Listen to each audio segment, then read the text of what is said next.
Assalamualaikum warahmatullahi wabarakatuh. Selamat pagi anak-anak. Bagaimana kabar kalian hari ini? Alhamdulillah. Semoga kita selalu diberikan kesehatan dan kemudahan dalam menuntut ilmu.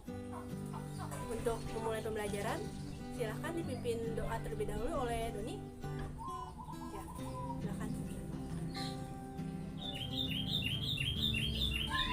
Oke, sudah. Selanjutnya Ibu absen terlebih dahulu ya. Anissa Rahmawati, Ayu Wulandari, Budiawan, Citra Maharani, Dino Mulyawan, Andin, Siti Maisara, Wawan Setiawan.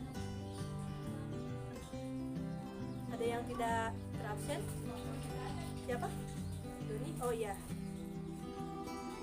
Doni Hermawan. Alhamdulillah semuanya hadir ya.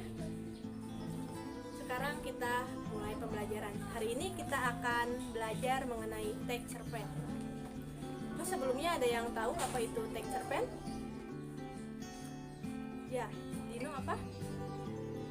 Ya benar, cerpen adalah cerita pendek yang dapat diselesaikan dengan sekali duduk. Selanjutnya ada yang tahu manfaat dari membaca cerpen? Ya, Citra apa? Ya benar, cerpen bisa dijadikan sebagai sarana hiburan. Selain itu, manfaat dari cerpen dapat membantu kita dalam menyelesaikan masalah. Mengapa demikian? Karena isi atau cerita cerpen biasanya diambil dari kehidupan sehari-hari, yang mana konflik yang dialami biasanya sama seperti yang kita alami atau kita temui. Nah, sekarang teman-teman sudah tahu kan manfaat dari belajar cerpen? Oke, semoga semakin semangat ya belajarnya. Kita lanjut ya. Sebelumnya Ibu akan menyampaikan kompetisi dasar yang akan kita pelajari pada hari ini. Ya, hari ini kita akan mempelajari kompetisi dasar 3.9 yang berisi menganalisis unsur-unsur pembangun cerita pendek dari kumpulan cerita pendek. Ya, untuk memulai pembelajaran kali ini, Ibu akan membagikan terlebih dahulu teks cerpen. Nah, silakan perwakilan kelompok ke depan untuk mengambil cerita pendeknya.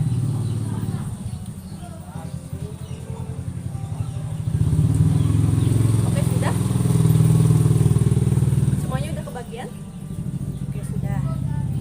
Nah, sekarang Ibu akan menjelaskan mengenai unsur-unsur pembangun cerita pendek.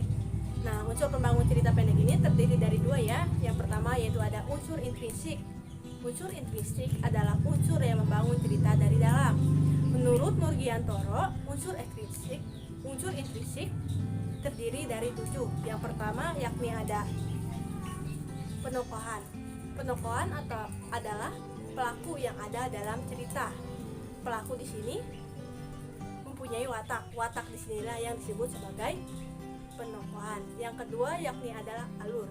Alur adalah urutan kejadian yang ada akibat adanya sebab akibat.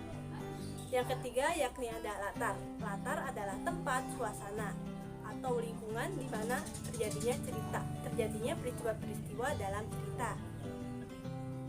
Selanjutnya yang keempat yakni ada tema. Tema adalah ide atau gagasan yang ada dalam cerita. Yang kelima yakni ada gaya bahasa. Gaya bahasa adalah cara pengarang menyampaikan gagasannya melalui media bahasa yang indah dan harmonis. Yang keenam yakni ada sudut pandang. Sudut pandang adalah pandangan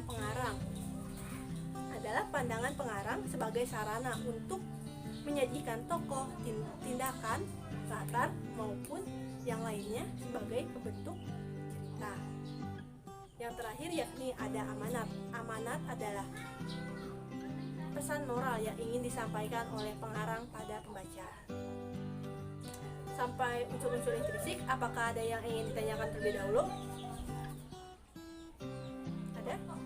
Ayo, apakah ingin bertanya? Tidak? Oke, tidak. Baik, Ibu lanjutkan pada unsur-unsur intrinsik ya. Setelah kita belajar mengenai unsur intrinsik, sekarang kita memasuki unsur ekstrinsik. Unsur ekstrinsik adalah unsur yang membangun cerita dari luar. Meskipun demikian, unsur ekstrinsik juga berperan penting dalam karya sastra. Nah, unsur ekstrinsik ini terdiri dari 4. Yang pertama yakni ada biografi pengarang. Biografi pengarang menentukan corak karya sastra yang dihasilkan.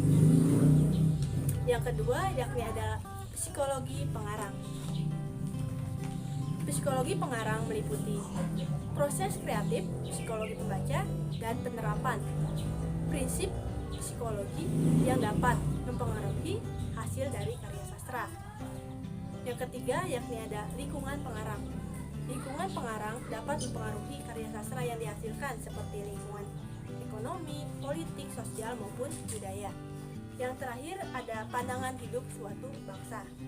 Berbagai karya seni yang dihasilkan dapat mempengaruhi karya sastra.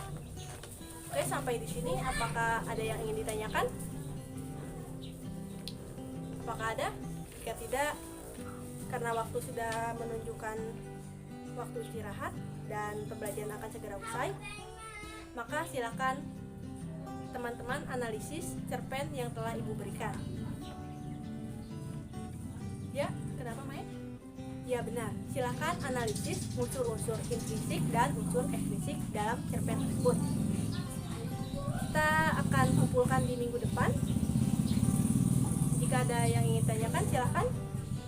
Tidak? Jika tidak, pembelajaran kali ini Ibu tutup. Semoga yang sedikit ini bermanfaat. Kurang lebihnya mohon dimaafkan. Wassalamualaikum warahmatullahi wabarakatuh.